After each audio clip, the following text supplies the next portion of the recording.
Science समझ लो इसे अच्छे से, ध्यान से समझिए। बुक में देख सकते हैं या स्क्रीन पर आपको दिख रहा है, थोड़ा सा मैं बड़ा कर दे रहा हूँ जिससे कि आपको स्पष्ट दिखाई देगा।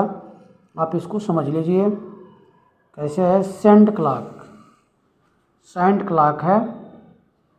सेंट क्लॉक क्या है इसको समझिए, जिसको रेत की घड़ी भी कह सकते हैं। रेत मतलब आप समझ रहे हैं बालू। तो अकॉर्डिंग टू योर बुक, आपके बुक के अनुसार मैं बता रहा हूँ, Romans used a sand clock. Roman में सेंट क्लॉक का उपयोग किया जाता था।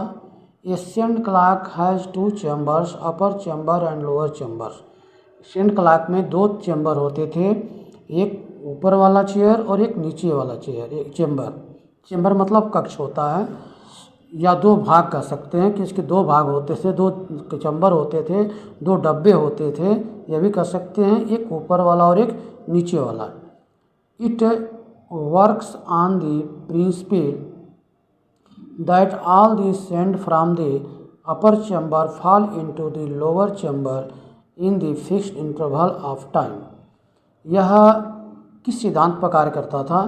तो यह जो सेंट क्लॉक है इस सिद्धांत पर कार्य करता था कि बालू ऊपर वाले चैम्बर में, रेत ऊपर वाले चैम्बर में भर दी जाती थी और एक टाइम, एक समय के अंतराल, एक समय के बीच में वह बालू धीरे धीरे नीचे वाले चैम्बर में गिरता था, जिसका एक टाइम फिक्स होता था। When all sand was collected in upside down, जब सभी सैंड, सभी बालू ऊपर के चैम्बर में इकट्ठे हो जाते थे एंड इकट्ठे हो जाते थे, कलेक्टेड इन अपसाइड, और उसके बाद नीचे की तरफ आते थे। The fixed interval of time is which the upper interval empties itself. जब सारे नीचे की तरफ बालू गिर जाते थे तो ऊपर वाला चैम्बर खाली हो जाता था। वाज दी यूनिटा, वही जो है समय की मापने की इकाई होती थी।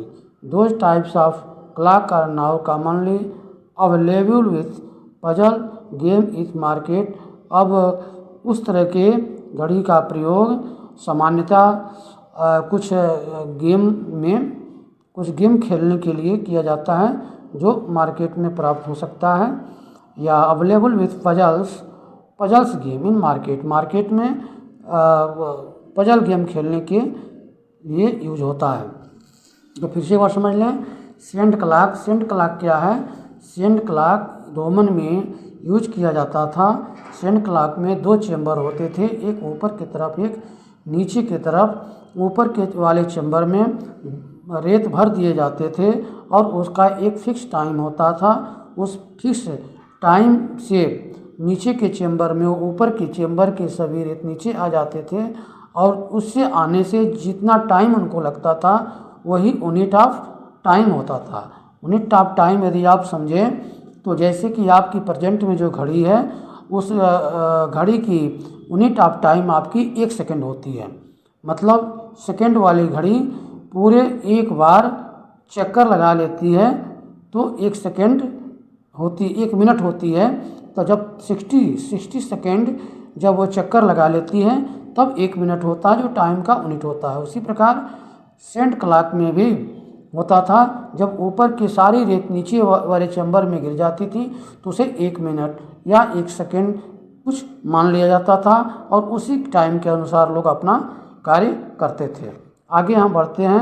अब आपको वाटर क्लॉक, वाटर क्लॉक क्या होता है? तो Greek and water clock are about 2000 years ago. Greek में 2000 पहले ग्रीक वाटर का प्रयोग किया जाता था। इट कंसिस्ट ऑफ 2 पार्ट्स, इसमें 2 बर्तन होते थे। Egyptian water clock mark time at water dipped from the one part to other in fix interval. ठीक इसी प्रकार जैसे कि ऊपर आपको बताया गया है सेंट क्लॉक में, उसी प्रकार वाटर क्लॉक में भी होता था।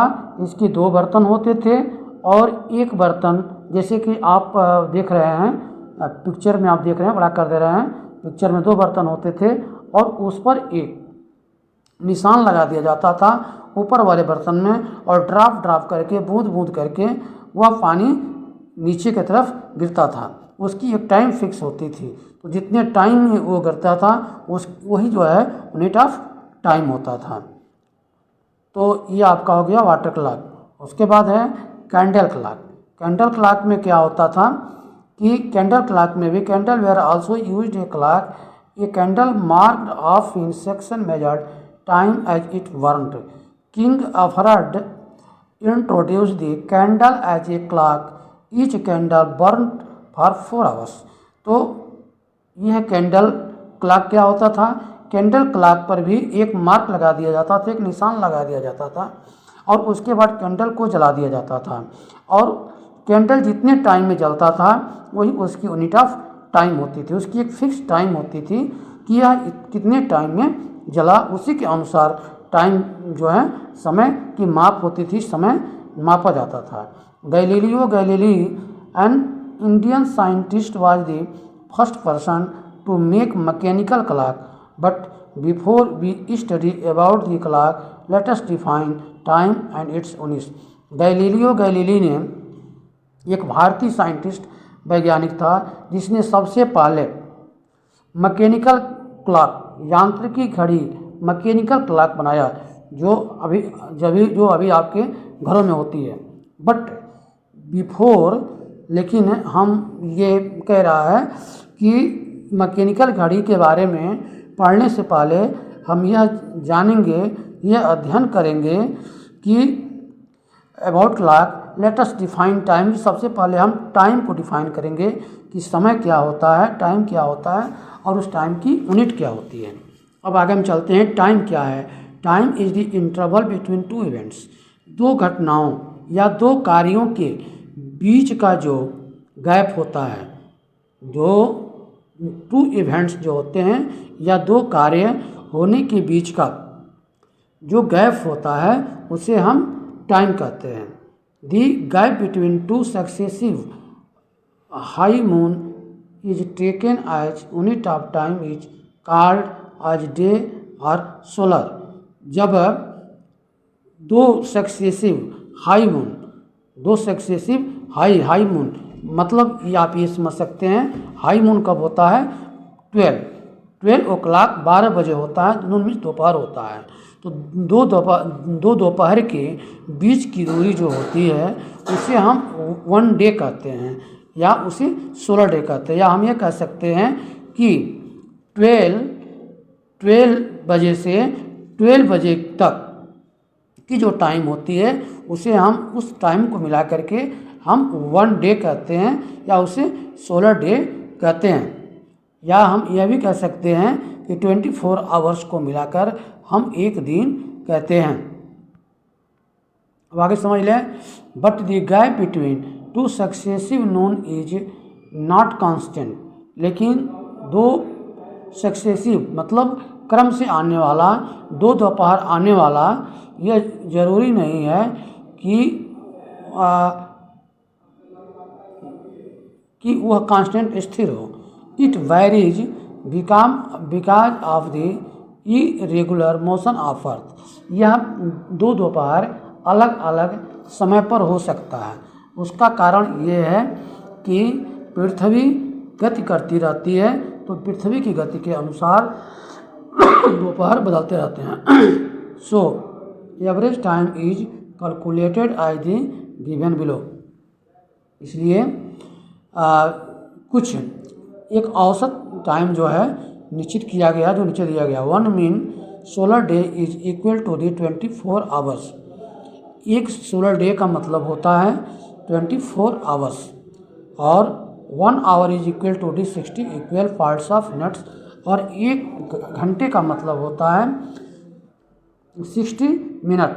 1 minute is further divided into 60 equal part of second. और इसी प्रकार 1 मिनट 60 सेकेंड के बराबर होता है। इसके आपके जो है पैमाने नीचे दिए हुए हैं। 1 means solar day 24 hours, 1 hours 60 minute, 1 minute 60 second, 1 means solar 24 hours, 24 multiply 60 minutes. इस तरह से इसका जो है आप इसको देख सकते हैं और याद कर सकते हैं फिर दिया कि so SI unit of time is second, इसलिए एसआई यूनिट में टाइम का यूनिट बताया गया है second. Other common units use represent time are, इसके अलावा और भी उसके यूनिट्स होते हैं, जैसे आवर्स है, 1 day 24 hours, 1 hour 60 minute, 1 minute 60 second, 1 week 7 days, 1 lunar years 354, 1 solar year 365, 1 leap year 360 days, 1 decade 10 years, 1 century 100 years, 10 decades, 1 millenniums 1000 years, 10 centuries. तो देखिए एक सेंचुरी आप सोचते हैं कितने वर्ष की होती है, तो 100 ईयर्स की 1 सेंचुरी, उससे डिकेड्स भी कहते हैं। और एक मिलेनियम जो सोचते हैं जब 1000 पूरा होता है तो 1 मिलेनियम्स आता है, जैसे कि आपका 2 मिलेनियम निकल चुका है, 2000 चल रहा है, 10 या 10 सेंचुरी होता है। तो इसके बारे में है। फिर आपको दिया है watches. Galileo dissolve that time of oscillation pendulum of given length in the always constant so clock the pendulum where the instrument of measuring the accurately understand it. Let us note some term to be frequently in our decision. Galileo ने watch का आविष्कार किया जिसमें उसने pendulum को रखा, जिसके दोलन पर या जिसके पेंडुलम की गति के अनुसार जो है घड़ी की टाइमिंग उसने सेट किया। तो बस इतना ही है, उसके बाद नेक्स्ट वीडियो में। धन्यवाद।